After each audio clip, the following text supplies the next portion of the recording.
Hey everybody, we have a little treat Buckleguy sent over their new burnishing machine. So in this video we're going to compare this to my Weaver burnishing machine, which I've had for 12 years and cost $1,200. This one is 200 bucks. Let's get into it. So we're gonna not miss anything here. I'm going to open it, show you what's inside. Now, I know this one, a few different companies sell this machine kind of rebranded with their own spin on it. I'm pretty sure this is the one that Tandy tried to charge like $500 or $600 for when it first came out. It's a little ridiculous, but this is Buckleguy's version. And there is customizability to it. You see the logo. I believe they picked colors and stuff like that. So the one nice thing about this machine, so you're gonna get 80 grit sandpaper, as well as 120 grit sandpaper. And that was one thing, I don't know if the other ones come with that, but the one thing, they asked me for some input when they were kind of designing this, and I said, it'd be really nice if you get different sandpaper options, because on the Weaver machine, you only get like one grit, and that's it. So you slide that on like that, that's already easier. With this, the way that this is split, the Weaver machine is I don't know if I do it wrong. I've been doing it wrong for over a decade. This one, to me, you should just put it on, tighten it, and be done with it.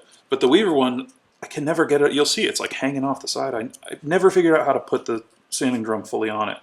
So you have 80 grit here, or 120 grit here, and 80 grit here, so you can switch them in and out. That's great. Then if we get the machine itself, it's gray, like all the other machines that Buckleguy is coming out with, which is awesome. And it's much smaller footprint. There we go. Look how pretty that is. Nice and simple.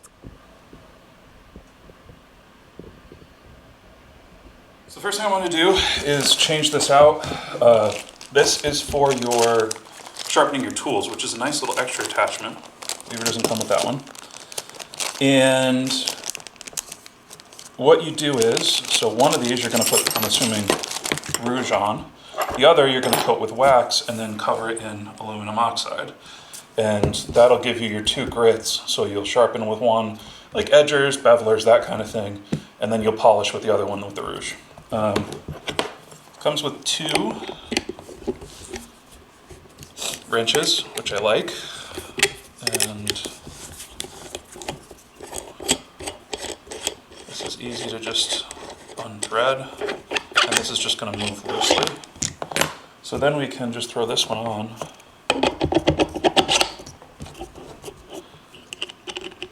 And tighten it back. That's it, nothing crazy.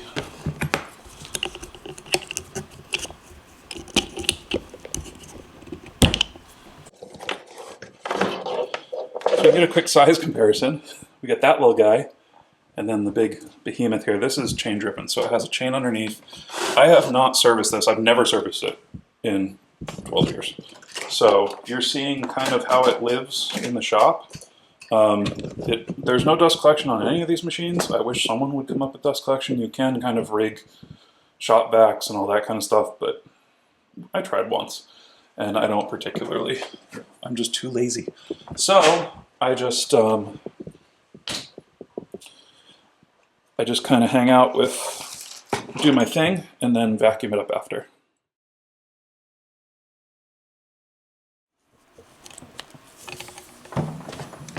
Alright, so we're plugged in. Now we just have to go down here and turn this on. And we have power.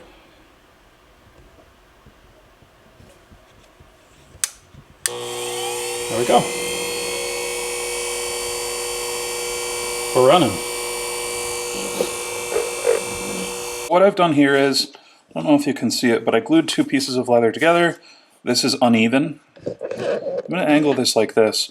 I'm not going to screw this down. Obviously, it's going to be more sturdy. I don't want to put the holes in the workbench if you screw it down, but we should get an idea of how good this thing is without it screwed down, as I have a lot of experience on this one, years and years. So I'm gonna put this a little bit past half on the speed control. And the way that I use these is I go up and down like so.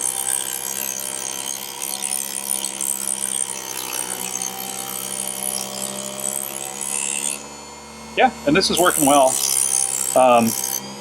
You can hear the motor fluctuate. That's going to be your big difference here. Hear that? So it kind of bogs down a bit while it's being used. If I bump this all the way up, there we go.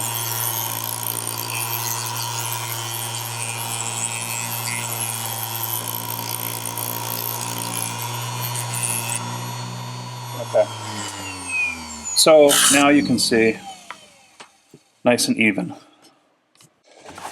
So we have our burnishing section here. You can see I have beveled and sanded down this edge to 400. Now the first thing I'm going to do, this is a little trick that I've been doing forever. I'm going to turn this on, and the goal is when we burnish, we're going to go from the smallest up, right? But we're going to max out about here. These are pretty much the same size. So I'm going to take, this is beeswax, and you can kind of hear it bogging down. I think that's going to be the one negative of this machine is this motor, but it's totally workable. And what I'm doing is I'm loading this entire thing with wax. There we go. So, and I think, okay, so the one thing I want to know is, one thing I don't like is having to turn,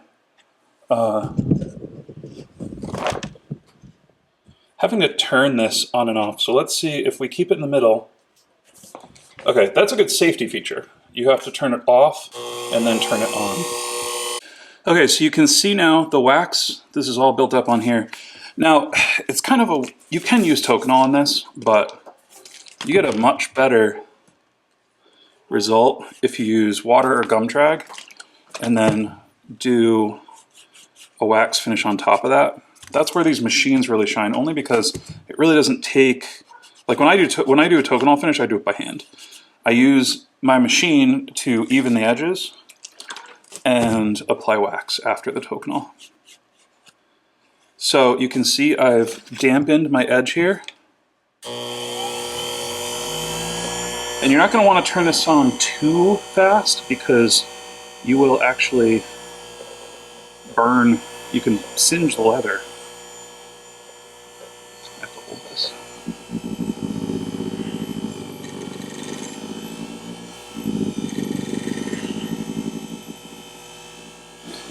So because I'm using such thick leather, I'm going to use this one and then I'm going to use this one.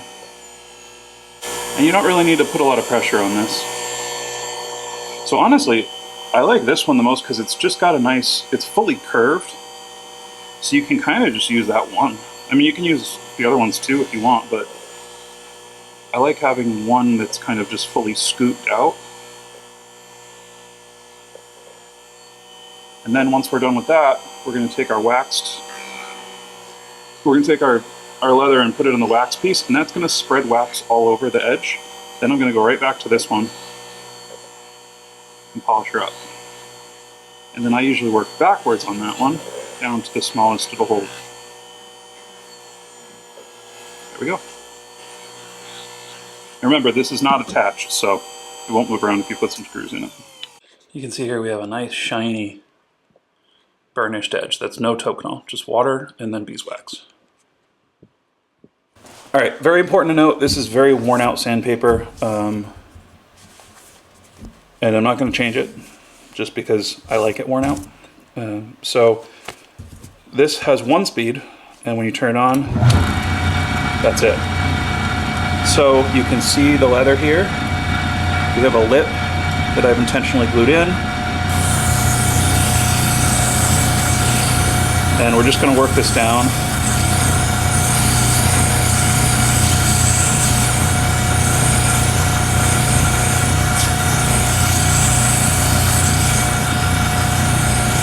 Now the one thing that I like about having a bigger drum is that If you want to flatten something out, you can hit it horizontally, but it's kind of a trick and gets the job done. I wouldn't suggest making a habit out of it. The other nice thing is that this hangs over the table. So I can sand kind of like this. It's in the middle, so you kind of have to be like right over top, or kind of, this is more the angle that you have to go at because your table is like right here. So we have that done. Nice and smooth here. That pauses because it's on a solar inverter. If it's plugged into the wall, it turns on just totally normally. I'm just using water from my water bottle because I forgot to get water. But we're just gonna put water on the edge here. Now the other thing about this, just because it's a bigger machine, is that we have a lot more options for, there we go. We have a lot more options for the size of our burnishing. So we can work our way from a smaller to a more medium size. It doesn't really make much of a difference, to be honest with you. I actually prefer the single cup sized burnishing section of the Buckleguy one. These are flat, so you can kind of get like the flat, but then you have to go to a smaller notch to get the sides. Whereas with the Buckleguy one, you can kind of work it more by hand. So we're getting a good polish there. Then I have my wax here. So I'm going to apply wax here, and then I'm going to go to this one. And you can see with this one, I kind of have to use this corner here. Whereas with the Buckleguy one, I just like the shape of the burnisher better. Turn it off. And there we go. This is the Buckleguy. Literally exactly the same. Okay, so what are my thoughts? We could go down the list of pros and cons, I guess. The main thing is we have enough power. We have plenty of power in the Buckleguy machine. I mentioned that the motor was bogging down. I just did about like 15-20 minutes. I had like a batch of 50 card holders I had to just buzz around the edges on. And the thing that I realized was if you're pushing down too hard, the machine bogs down. So it's actually really good if you've never used a machine like this. It's a really good learning tool, and it's a really good tool to basically, the machine tells you what its limits are. If you push hard and it bogs down, you're going to burn or take a chunk out of your wallet. So learning the amount of pressure to use, the right amount of pressure, you won't bog the machine down. I actually kind of like that, because there's a lot of times where when you're just like kind of doing the same repetitive motion over and over again, I'll drift away and just all of a sudden I'm putting a 1/4-inch divot into a piece on the Weaver machine, because it's just, I think it's a 3/4 horse motor, and it doesn't bog down. It doesn't. So while that's a good thing, at the same time, I think it's probably fine. The Buckleguy one seems fine. I haven't been running it for 12 years, so I can't tell you it's a better motor, it's going to last longer, etc. But I can tell you for the price, it's going to be just fine. Your other option is a Dremel. I think at $200, you're sort of closing in on the price of a Dremel and the attachments. And a Dremel is, I applaud people that use Dremels. To me, I've tried it before. It's super dangerous and it's not very easy to me. And I don't have the muscle memory and the skill set, so I'm not saying that that's a universal statement. But the thing I like about a sander like this is that you have a much bigger contact patch and you can move the piece. You're not moving the sanding machine. So when you use a Dremel, you're going to get, it's a lot easier to get fully straight, perfect edges with a machine like this than it is a Dremel. And when it costs pretty much the same amount and the footprint takes up basically nothing, I think the Buckleguy one, or a sanding machine, would be the way to go. Now, the only cons I have for the Buckleguy machine are just kind of the ergonomics of it, and it's probably just, I don't know, maybe it's for me, maybe it's just, you'll feel the same way, but when you set it up, it doesn't hang off the edge of the bench, so you kind of have to hold your piece. Instead of like, the most comfortable way to do it is to hold it like this, right? With the Buckleguy one, you have to kind of be sort of angled like this and be doing from the top down, and that's just, it's kind of hard to see. You have to stop and take breaks. But I was looking at it, and I don't think there's any reason why you can't mount it sideways. So I'm going to experiment with that, and I'm sure you'll see in future videos because I'm going to run both of those. So I can have one with the Weaver one. I'm going to keep the much more mellow sandpaper on, and then the Buckleguy one, I actually like the burnishing section better because it's got that cupped profile. So I'm going to burnish on that one, and I'm also going to use that for sort of the much lower grit sandpaper that'll take off a bunch of material at once. But I'm going to mount it sideways, see if it'll work. I don't think there's any reason why it shouldn't. It's not belt driven or anything like that. The Weaver one I think has a chain. This one isn't. The Buckleguy one isn't. So yeah, and so because of that, the Buckleguy one's much smaller too. You can fit probably 3 or 4 in the footprint of the Weaver machine. Now you could take the Weaver machine off of the base that it comes on and attach it to something else, but then you can't move it at all. So I like to be able to move the burnisher around every once in a while. It's because it makes so much mess. If you have something going on the press or something that has to be hard mounted down, you want to be able to move that burnisher and place it somewhere where it's not going to make as much of a mess. So I like that. You could set it up on the Buckleguy one. I would probably, if I'm going to keep it upright, I would probably get like a 1 foot square, a couple pieces of plywood, and mount it to that so that you have a bigger footprint. And it won't flip over, it won't move around on you, but you could still move it around if you wanted to. And lastly, I really like that the Buckleguy one comes with the sharpening thing for your tools. I have 2 of these. I use the other one. It works great. Just like we were talking about, you put your aluminum oxide on one, and you put your jeweler's rouge on the other, and you use the aluminum oxide first, hit it with jeweler's rouge after that. These discs are easily replaceable. You can make them the leather on your own, put them right in there, no problems at all. So yeah, just an extra thoughtful thing that the Weaver doesn't come with at all. And it's much easier to switch out the different fittings on the Buckleguy one as well. And it comes with all the tools that you need for everything. Comes with 2 wrenches, comes with Allen keys, comes with springs and all sorts of stuff. So you're all set with that. So if I were buying today, I would, without a doubt, buy the Buckleguy one. The Weaver one's a beautiful machine. Don't get me wrong. It's a beautiful machine. It's more industrial. It's built in a more industrial fashion. However, for the majority of people, unless you're running hundreds and hundreds of pieces a month, the Buckleguy one is fine. I would just run a couple of Buckleguy ones, honestly, if I had to buy right now. I'd get 2 Buckleguy ones and I'd run one with lower grit sandpaper, one with higher grit sandpaper. That's it. $400, you're out the door. As it stands, $200, you're out the door. So yeah, that's my review. So thank you guys so much for watching, and I'll see you next one.